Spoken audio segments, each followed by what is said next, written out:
Yeah, man. RAFAEL87BABY. Yeah, we gonna get into it. The times I met Mac Dre. So I met Mac Dre 3 times, so I seen Mac Dre 3 times. I didn't meet him every time. But the first time I ever met Mac Dre was at an Andre Nicotina and Mac Dre concert, bro. Didn't know either one of them. My older homies wanted to go check out the concert and shit. Now my older homie had got caught with some drugs in motherfucking Lake Tahoe. So instead of, well, he was like 18, 19 at that time. So they had a bit of drug class because he finagled some shit, got a bit of drug class, bam. That he got a lid did though. So bam. So nigga, we go up there and shit. It's me, my homie Elliot, that's the nigga I was just talking about, RIP. Who else was with us? I think it might have been Brandon Bonzo or something. RIP to that nigga. Bam. So, we go up there. I don't remember, it probably wasn't it, but it was me and Elliot for sure. Was it Gil, RIP? Yeah. So, nonetheless, we go up there. It's in Sacramento. And at this time, I stay in Stockton and shit. We stay in Stockton. So we go up there. Nigga, I don't know none of this shit. I'm just like, you know what I'm saying? So, when the concert over, you know what I'm saying? We wait for them niggas outside and shit, like on some fan shit or whatever. So, we talking to them. We talking, Andre Nicotina come out first. And he's like, oh, what's up, man? You know what I'm saying? It ain't a super huge concert, but it's decent size. At least probably 50 to 100 people was there. Shit, and I think we paid like $20 to $40 a ticket, maybe 50. So, you know what I'm saying? That was a decent little come up for them niggas. You know what I'm saying? So they like, so when Mac Dre come out, he like, nigga, I noticed you. Cause I was like, shit. Or so I don't know how that came up, but he like, cause I was the only nigga, I think in the crowd. I think I was the only nigga in the crowd. It was like white Mexicans. My partners was Mexican. So bam.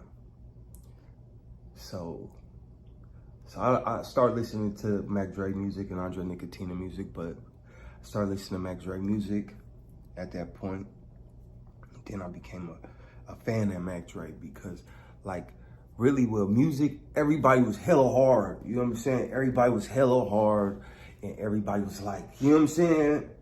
So I just didn't really vibe to that. You know what I'm saying? Everybody was hella mad and shit.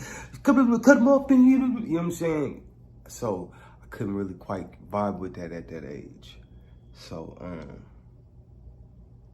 the second time we ran across Mac Dre, now I'm trying to not get this confused. So it could be it had to be the second time. So I could get the second, so it was in Manteca.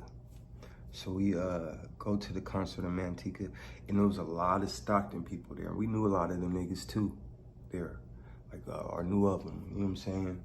So it was like a lot of South Stockton in there, and there was a lot of East Stockton in there, which, you know, that could be, you go up. So, and I think what happened was they did probably start arguing or something like that, and that's why it was kind of cut short out there. I don't quite remember because we was, you know, we popping and all that shit. So, but I remember who was there.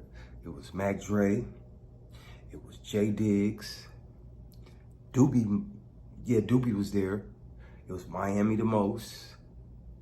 And I remember because J Diggs had like a visor and shit, and he was like, my thought of him, because he had just came out with like a CD, I thought he was taller. So I was just surprised that he wasn't as tall as I thought he was.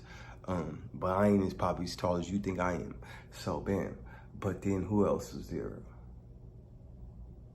I think for the most part, that's who I remember, but something terrible might have been there too. But the thing with Mac Dre is that it was always approachable and you could always talk to them. Bam. So The other time I was at Modesto.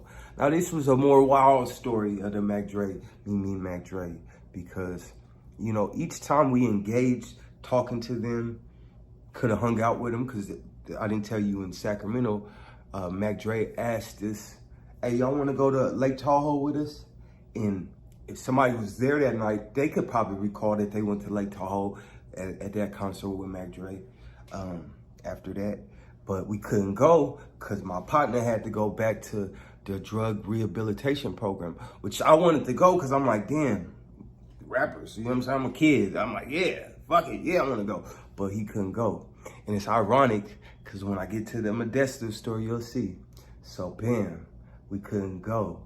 So when we get to Modesto, when we get to Modesto, when Keep the Sneak performing, Mac Dre performing, and I think somebody else was performing. But this was like at the Palladium in Modesto. I think it was the Palladium or the other one across the street. It was the one like if you get the parking garage right there and then you walking this way, it's gonna be on your left hand side or whatever. So bam. So we go over there, bam. And that's how, that shit might not even be the same shit no more. You know what I'm saying? But bam, I was going into all of this shit under the age of 18, bruh. You know what I'm saying? Fake IDs, all kind of shit, you know what I'm saying? Or cousin ID, you know what I'm saying? Or $20 with it, you know what I'm saying? Or whatever the case may be. So, we over there, bam. And they got iron, you know what I'm saying? But we over there, and man, we on the stage with them. So there was a lot of biz artists there. It was Mac Dre. But that shit was fun though, you know what I'm saying? Every time I went to a Mac Dre concert, it was pretty fun, bro. It was pretty lively, but okay. This time, man, I seen Keep the Sneak in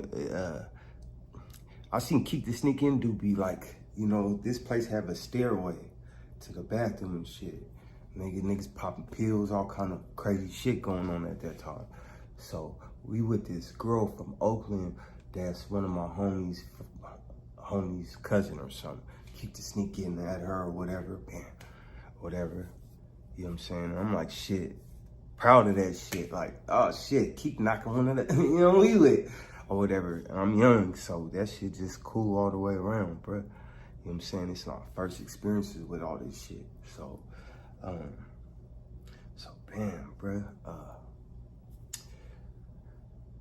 Somehow one of my homies talked to Doobie or something. We supposed to meet up with them and kick it and hang out, have fun and shit, whatever. Cause we done met them a few times, so they started noticing who the fuck we is or whatever, I suppose.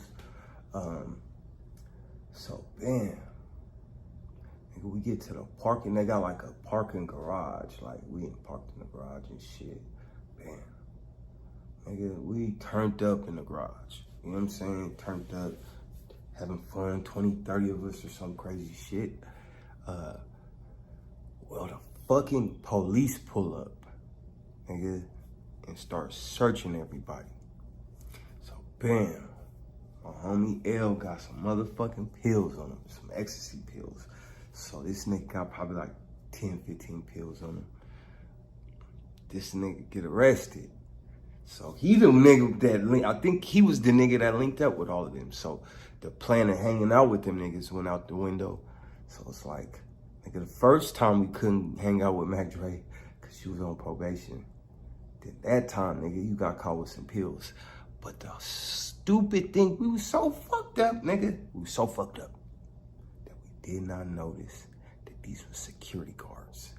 Nigga, this nigga got arrested by the Modesto security guard over there. And we didn't notice that because we were so fucked up that these were security guards. These weren't police.